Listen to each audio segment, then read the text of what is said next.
Het is een naam die onlosmakelijk is verbonden met Xbox. Halo. Zoals Mario een onderdeel is van Nintendo, zo moest de Master Chief dat zijn voor Microsoft's console. Het is de game die shooters mainstream maakte op consoles en we weten allemaal dat games als GoldenEye en Turok al veel eerder waren uitgekomen, maar het was met name dankzij de dubbele analoge sticks van de Xbox Duke Controller dat shooters eindelijk goed voelden zonder muis en toetsenbord. En of het een succes werd. Natuurlijk werd dit de serie die Microsoft jarenlang zou gebruiken om gamers aan de Xbox te krijgen. Maar nu Microsoft zich ook meer op PC-gaming gaat storten en de Master Chief Collection, die oorspronkelijk alleen op de Xbox One uitkwam, nu ook naar de PC komt, krijgen PC-gamers eindelijk de kans om Halo Combat Evolved met muis en toetsenbord te ervaren. For us, it's really exciting to finally be able to bring the saga and these epic stories of Master Chief to PC in a meaningful way, in the right way, and really bring it to a whole different audience. Alleen, dit is Halo Combat Evolved. Ontwikkeld door Bungie, uitgegeven door Microsoft en naar de PC geport door Gearbox Software in 2003.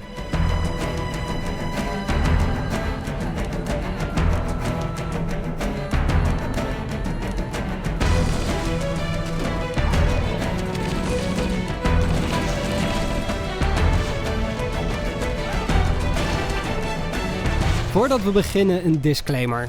Halo is by far mijn favoriete shooter franchise. Toen de game in 2001 uitkwam voor de Xbox was ik helemaal niet van de shooters. Ik was wel al een verzamelaar, dus ik moest op de dag van release een Xbox in huis halen. En Halo zou volgens Microsoft in ieder geval de system seller moeten worden die de console op de kaart zou zetten.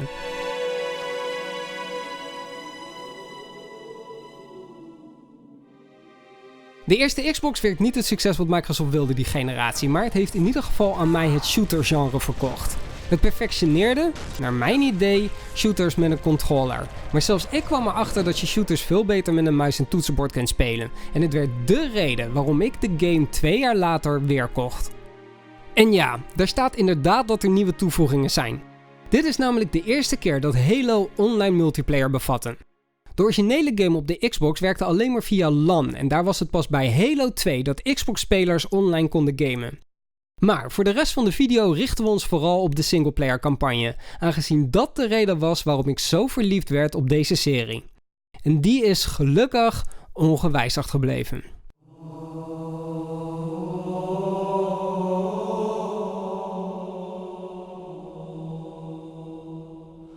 Halo begint in de ruimte.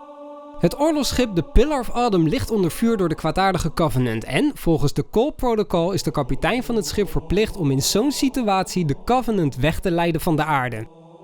Het is een detail waar je verder niets mee hoeft te doen, behalve dat je moet weten dat jullie gestrand zijn op een onbekende plek in het heelal. Jij bent John 117, ook wel bekend als de Master Chief en de laatste der Spartanen.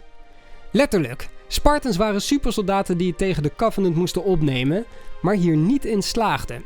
Zoals we jaren later in Halo Reach zouden zien zijn alle Spartans uitgestorven, op de Master Chief na. Het was dan ook aan Captain Keyes en zijn schip, de Pillar of Autumn, om deze supersoldaat veilig te vervoeren. Maar, zoals het hoort bij een blockbuster als dit, word je vervroegd uit je cryoslaap gehaald, leer je snel de controls en breekt de hel los. Aan jou de taak om Covenant kont te schoppen. Het eerste level dient vooral als tutorial. Je hebt nog geen wapen, dus je leert de besturing terwijl je explosies ontwijkt en ziet hoe soldaten links en rechtsom door de Covenant uitgemoord worden. Eenmaal aangekomen bij Keyes leer je zijn plan om het schip te laten landen op een vreemde ringwereld die in de ruimte zweeft. Je krijgt zijn wapen en je vecht je samen met de kunstmatige intelligentie Cortana een weg door het schip. Don't get any funny ideas.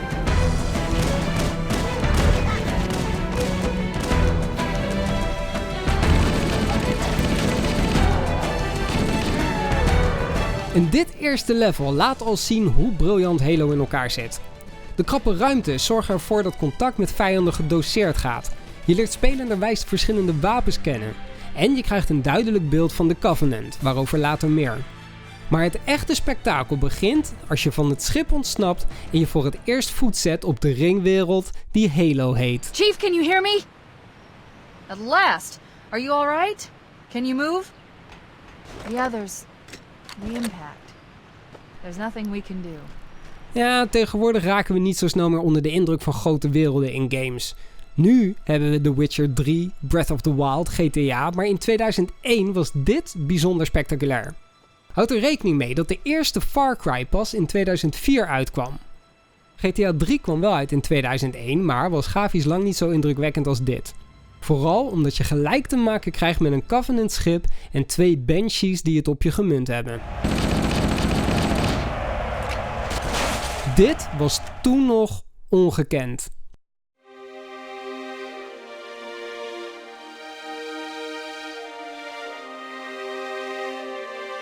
Nu is grafische pracht leuk, maar in een shooter draait het natuurlijk om 2 dingen. Wapens en vijanden om die wapens op te gebruiken. Halo pakt het al anders aan dan andere shooters door je maximaal 2 wapens tegelijk bij je te laten dragen. In de meeste shooters loop je gerust met een heel arsenaal op zak, maar in Halo wissel je constant tussen de wapens die je tijdens het spelen vindt. En elk wapen heeft zijn sterke en zwakke kanten, waardoor je rekening moet houden met de vijanden die je tegen gaat komen. Je begint het spel met een standaard pistool, waar je met een klik op het muiswiel een stuk mee kunt inzoomen. Ja, en eigenlijk is dit wapen enorm overpowered, omdat je met een paar schoten al een elite om kan leggen. Maar over het algemeen vind ik vooral de Assault Rifle een heerlijk wapen om te gebruiken. En probeer ik altijd zo min mogelijk te switchen naar andere wapens. Verder is er de verplichte Sniper Rifle met 10 keer zoom om vijanden van veraf om te leggen. En kom je natuurlijk regelmatig een rocket launcher tegen die je leven een stuk makkelijker maakt als je tegen voertuigen op moet nemen. Later in het spel ga je ook heel veel hebben aan de shotgun als je te maken krijgt met de grote twist van het verhaal. Omdat jij als Master Chief een meester bent in het gebruik van alle soorten wapens, maak je ook gebruik van de wapens die de Covenant gebruikt. Zo is de Plasma Gun een futuristische variant van het pistool, alleen is dit wapen in staat om een schot op te laden. Zo schiet je een sterk, hittezoekend projectiel af die met een enkel schot het schild van een elite uit kan schakelen. En ook de Plasma Rifle is een stuk effectiever tegen de Covenant dan de aardse Assault Rifle. Het nadeel is dat deze wapens gebruik maken van batterijen en wij domme mensen missen de kennis om deze te herladen. Is je batterij leeg, dan ben je verplicht om te switchen naar een ander wapen. Ook kunnen de Plasma Gun en Rifle oververhit raken als je ze te veel achter elkaar gebruikt, waardoor je een paar seconden kwetsbaar bent terwijl jouw wapen afkoelt. Een Covenant geweer wat je als speler wel kan herladen is de dramatische Needler. Dit wapen is tenenkrommend, maar behoorlijk effectief tegen de Covenant. Het schiet een serie aan roze naalden af waarvan je alleen de eerste raak hoeft te schieten. Alle naalden die je daarna afvuurt, zullen automatisch hun doel opzoeken. Het vervelende is dat deze naalden niet gelijk schade aanbrengen, maar een behoorlijke vertraging hebben. Zo kun je gerust een clip legen op een vijand, maar pas als de naalden ontploffen, dan doen ze schade, waardoor jij in de tussentijd ook nog gewoon geraakt kunt worden. Wat je wel regelmatig gaat helpen zijn de verschillende granaten. Je hebt de keuze uit 2 exemplaren, de ouderwetse fragmentatiegranaat die een paar seconden nadat je hem hebt gegooid ontploft, en de Covenant hun Plasma Grenades, die zich vastplakken aan vijanden en voertuigen. Die laatste ontploft een stuk later, maar juist met die toevoeging dat ze blijven plakken zijn deze granaten tactisch heel goed in te zetten. Let er wel op dat elites op je afkomen rennen wanneer je zo'n granaat aan ze laat plakken. Maar gooi je er eentje op een grunt, dan willen die nog wel eens in paniek hun groep inrennen, waardoor je gelijk een aantal vijanden met een enkele granaat uitschakelt.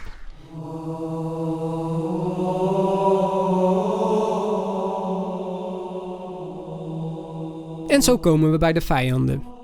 De grunts zijn precies dat, hersenloze wezentjes die vooral dienen als kanonvoer. Hoewel grunts Engels spreken en met regelmaat one-liners eruit gooien, kunnen ze zelf niet zo helder denken. Je bent dan ook het beste af door eerst de leider van de groep uit te schakelen, waardoor de rest in paniek raakt. En die leiders zijn in dit deel de elites, zeg maar de Spartans van de Covenant. Ze zijn sterk, intelligent en maken gebruik van een vergelijkbaar schild als dat jij hebt. Je moet eerst dat schild zien uit te schakelen voordat je ze schade doet, waardoor je gerust een heel magazijn van de Assault Rifle op ze moet legen om er een uit te schakelen. Maar als ze je niet doorhebben is een enkele headshot van de Sniper Rifle ook voldoende. Tussen die 2 vijanden in zitten de Jackals. Omdat ze zelf vrij zwak zijn, maken ze gebruik van een groot schild om hun tengere lichaampjes te beschermen. Ze gebruiken over het algemeen plasma guns om met een enkel schot jouw gehele schild uit te schakelen. Maar meestal zijn ze met een enkele melee attack al prima neer te krijgen. Het wordt echter een heel ander verhaal als je oog in oog komt te staan met de Hunters. Hunters zijn groot, langzaam en bizar sterk. Van vooraf maken ze gebruik van een assault cannon die belachelijk veel schade doet. Maar als je in de buurt komt, gooien ze hun hele lichaam in de strijd. Ze lijken onverslaanbaar omdat ze bijna volledig in een schild zijn gewikkeld. Maar hun rug, nek en buik is allemaal kwetsbaar. Wanneer je de kans krijgt om een enkel schot te lossen op hun oranje vlees, dan is het al gedaan met de hunters. Maar omdat ze altijd in paren jagen, liggen die kansen niet altijd voor het oprapen. En anders gebruik je gewoon de rocket launcher.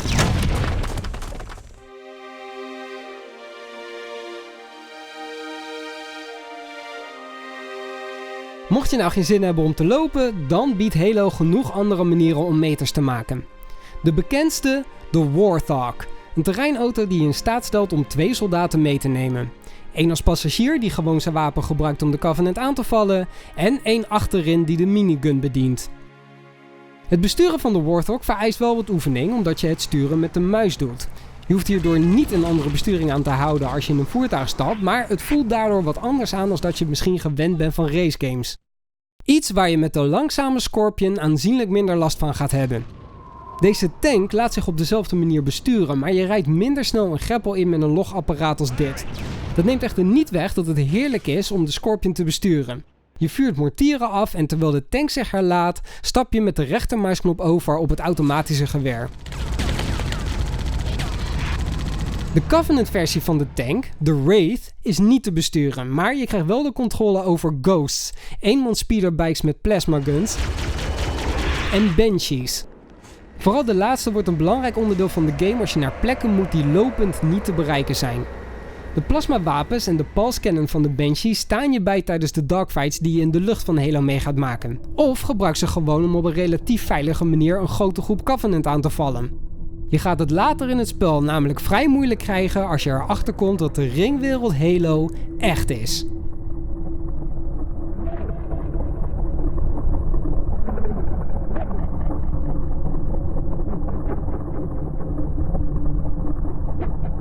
Het verhaal van Halo is flinterdun. Pas vanaf het tweede deel waaruit blijkt dat de Covenant vooral een religieus motief heeft, begint het verhaal vorm te krijgen. Maar toch, mocht je geen spoilers willen van een 18 jaar oud spel, dan is dit je waarschuwing om te skippen naar de tijd die nu in beeld staat. Stay back! Stay back! You're not turning me into one of those things! I'll blow your brains out! Ongeveer halverwege het spel krijg je te maken met The Flood. Deze parasiet verandert de Covenant en menselijke soldaten in zombies die ook gewoon gebruik kunnen maken van hun wapens. Altijd heerlijk om ineens omvergeblazen te worden door een zombie met een raketwerper. In hun infection vorm, de meest basisvariant van de parasiet, doet de Flood niet heel veel schade.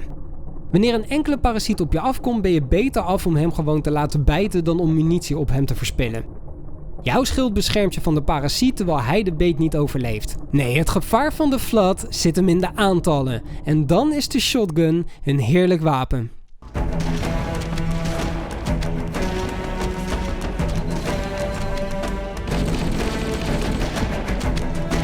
Tijdens jouw strijd tegen de Flood kom je in aanraking met Guilty Spark, een robotbegeleider die je vertelt wat Halo echt is en wat je moet doen om de Flood uit te schakelen. Je hoort dat Halo een wapen is wat een eind aan de Flood kan brengen en samen gaan jullie op pad om de ringwereld te activeren. Maar, net op het moment dat je dat wilt doen, komt Cortana erachter wat er echt aan de hand is. Halo vernietigt niet de Flood zelf, maar hun voedsel. De mens, de Covenant en elke andere vorm van leven wordt door Halo uitgeroeid om zo de Flood geen kans te geven om te overleven. Natuurlijk ben je het er niet mee eens dat dat gebeurt. Je verraadt Guilty Spark en gaat erop uit om Halo en de Flood die zich op Halo bevindt te vernietigen.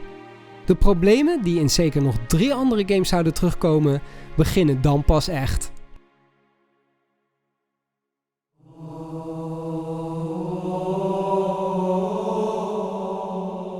Halo is de game die ik opstart als ik even hersenloos vermaak zoek. Het is een eenvoudige recht-toe-recht-aan shooter die altijd duidelijk maakt wat je moet doen.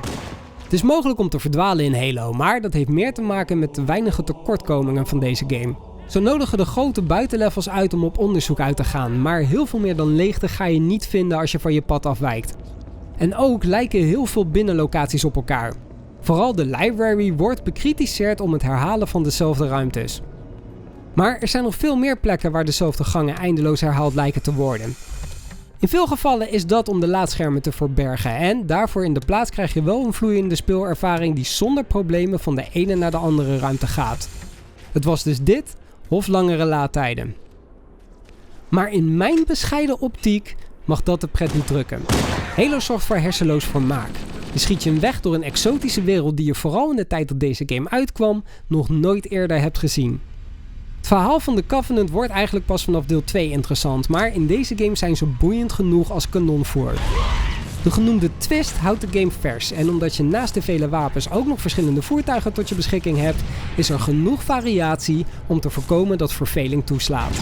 Daarnaast heeft Halo een hoop features geïntroduceerd die tegenwoordig standaard en inmiddels zelfs verouderd zijn in shooters.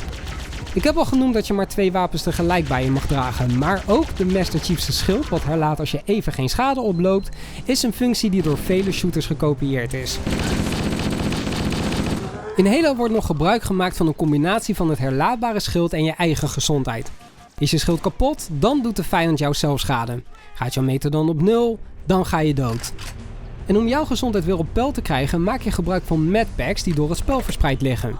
Maar omdat dat zelfs gebeurt op plekken waar dat helemaal niet logisch lijkt, is ervoor gekozen om je in toekomstige titels alleen maar uit te rusten met een schild. In principe is Halo dus de reden waarom shooters als Call of Duty gebruik maken van regenerating health. Wanneer je te veel schade oploopt, moet je even achter een muurtje op adem komen. Realistisch is het niet, maar het voorkwam wel dat je op zoek moest naar medpacks. En of dat iets is waar je als speler blij mee moet zijn, ja, dat laat ik aan jou over. Maar het is wel een feit dat toen Halo uitkwam het genre aardig op zijn kop werd gezet.